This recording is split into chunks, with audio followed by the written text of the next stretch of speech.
झारखंड विकास मोर्चा से कांग्रेस में शामिल होने वाले विधायक प्रदीप यादव और वर्तमान में कांग्रेस की कार्यकारी अध्यक्ष बंधु तिर्की दल बदल मामले में सुनवाई की गई। स्पीकर रविंद्रनाथ महतो की न्यायाधिकरण में सुनवाई हुई। सुनवाई के दौरान दोनों के अधिवक्ता ने अपना अपना पक्ष रखा। वहीं बाबूलाल मरांडी की तरफ से अधिवक्ता न्यायाधिकरण में मौजूद रहे। बता दें कि बंधु तिर्की की सदस्यता आय से अधिक मामले में जा चुकी है, लेकिन दल बदल के मामले की शिकायत के समय तिर्की विधायक थे और दल बदल मामले में चल रही सुनवाई में आरोप के बिंदु तय हो गए और झाविमो से कांग्रेस में शामिल होने वाले यादव और तिर्की के खिलाफ बीजेपी विधायक समरीलाल, बीजेपी नेता सरोज सिंह और विनोद शर्मा ने स्पीकर से दल बदल की शिकायत की। इधर बीजेपी विधायक दल के नेता बाबूलाल मरांडी के मामले में दल बदल को लेकर स्पीकर महतो के न्यायाधिकरण में फैसला सुरक्षित है।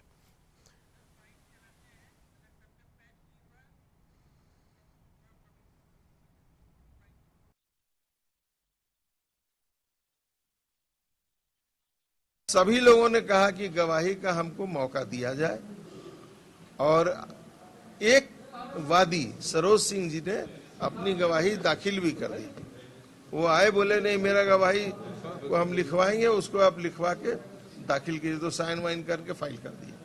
हमारे जो उधर के जो लोग माननीय सांसद हैं प्रदीप यादव जी, अगर वो इलेक्शन कमीशन को आदेश को उन्होंने उच्च न्यायालय में चैलेंज किया है, वो नहीं मानेंगे तो वो है। हमारा तो पार्टी बिल है। उनका जो जेवीएमपी था वो वर्तमान में तो भाजपा में आ चुका है, जिससे चुनाव आयोग ने मान्यता दे दी है और वो अभी जो रिसेंट जजमेंट है उसमें यही चीज आया है कि नहीं है। तो इसके लिए आप हमारा पक्ष सुन लीजिए, गवाही ले लीजिए, या क्या प्रक्रिया अपनानी है वो अध्यक्ष महोदय तय कर सकते हैं। वो प्रक्रिया से हमको अवगत करवाया जाए, उस प्रक्रिया का हम लोग 100% पालन करेंगे और उसके बाद जो अंत में जो माननीय अध्यक्ष को जो भी न्याय निर्णय देने का स्वविवेक से जो लगेगा वो दीजिए। बिंदु यही है कि 3 विधायक थे, एक कह रहे हैं कि हम मर्ज करके बीजेपी में, 2 कह रहे थे कि हम मर्ज करके कांग्रेस में। इसी बिंदु को डिसाइड करना है स्पीकर साहब को। इसमें गवाही की कोई औचित्य नहीं है। पहले भी बाबूलाल मरांडी जी का जो मामला जिसमें फैसला सुरक्षित है, उसमें भी गवाही नहीं हुई थी, उसको हाईकोर्ट में चुनौती दी गई, वो रिट पिटीशन डिसमिस हो गया। तो मुझे नहीं लगता है कि वादी लोग बहुत सीरियस हैं हमारे खिलाफ में कोई कार्रवाई के लिए, और ये बार बार समय ले रहे हैं और ये कुछ करना नहीं चाहते, क्योंकि जानते हैं कि हम लोग 2/3 बहुमत से हुए हैं।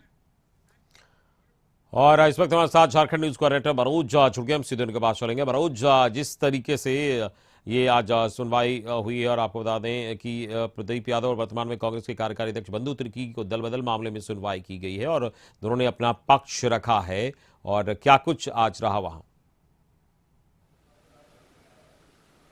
हाँ, देखिए अमित, मैं बता दूं आपको कि यह 10वीं अनुसूची से जुड़ा हुआ मामला है। जब जेवीएम का विलय बाबूलाल मरांडी के तरफ से भाजपा में किया गया था तो उस समय कई मामले दर्ज किए गए थे। उसमें जो है 3 मामला जो है बंधु तिर्की और प्रदीप यादव के सदस्यता को लेकर के की गई थी। उसमें आज उन तीनों मामलों की सुनवाई हुई है, जो स्पीकर का जो कोर्ट है उसमें।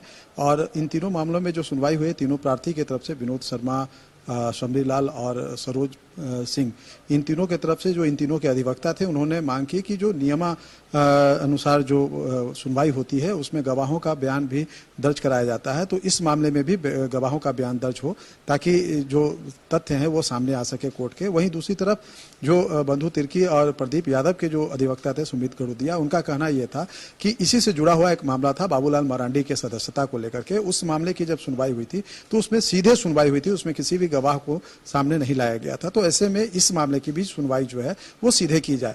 हालांकि दोनों पक्षों को जो स्पीकर की कोर्ट ने है वो सुन लिया है। और इस बीच में अगर हम बात करेंगे तो जो सरोज सिंह है उन्होंने अपना बयान जो है लिखित तौर पे स्पीकर के कोर्ट में दिया है।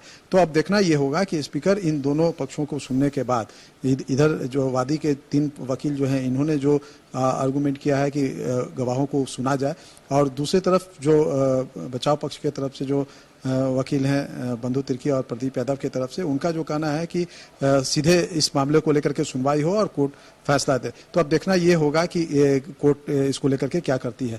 क्योंकि जो बचाव पक्ष के वकील हैं उनका कहना है कि ये जो वादी हैं उनके तरफ से इस मामले को लंबा खींचने के लिए इस तरह का बात किया जा रहा है, ताकि गवाहों का जब गवाही होगी और इसमें लंबा समय खींचेगा तो ये जो है निर्णय आने में देर होगी।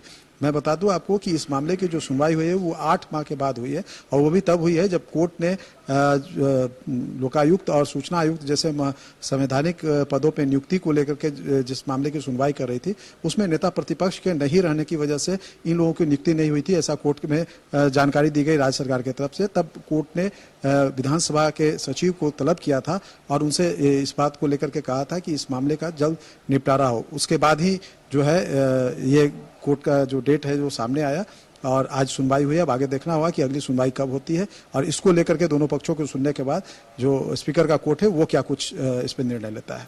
जी अमित। चलिए मनोज, स्पीकर के कोर्ट न्यायाधिकरण में दोनों ने अपना पक्ष रखा है, इस पर क्या कुछ निर्णय होगा ये तो वक्त बताएगा। फिलहाल दोनों पक्षी ओर से इसको लेकर किस तरीके की बात थी कही गई, पक्ष रखने के बाद जिनके लोग हैं उन्होंने क्या कुछ कहा है? जैसा कि मैंने आपको बताया कि दोनों पक्षों ने ये बातें कही है। एक पक्ष का मानना है कि गवाही हो ताकि इससे जुड़े हुए जो लोग हैं, गवाह हैं, वो उनकी बात आए सामने और उससे पूरे मामले को समझने में आसानी होगी। वहीं दूसरी तरफ जो बचाव पक्ष के वकील हैं, उनका कहना है कि इसमें गवाहों की जरूरत नहीं है, ये सीधे सदस्यता से जुड़ा हुआ मामला है और जो कोर्ट जो है इसमें सीधे सुनवाई करके अपने फैसला सुना सकती है। तो एक तरह से कहा जाए तो ये बातें आई हैं। मैं बता दूं कि इसी से जुड़ा हुआ मामला बाबूलाल मरांडी का भी है, जिसमें कि कोर्ट ने पूरी सुनवाई पूरी कर ली है और फैसला सुरक्षित रखा है। और ये जब इन दोनों का भी मामला जब सुन लिया जाएगा, ये तीनों मामले की जो सुनवाई पूरी हो जाएगी और इस पे जब फैसला आएगा तो तब बाबूलाल मरांडी का जो सुनवाई पूरी होने के बाद जो फैसला सुरक्षित रखा गया है उस पर भी फैसला आएगा। तो एक तरह से कहा जाए कि इस सुनवाई से बाबूलाल मरांडी के सदस्यता का फैसला भी जो है वो रुका पड़ा हुआ है। चलिए, इस पूरी बातचीत के लिए बहुत बहुत शुक्रिया आपका।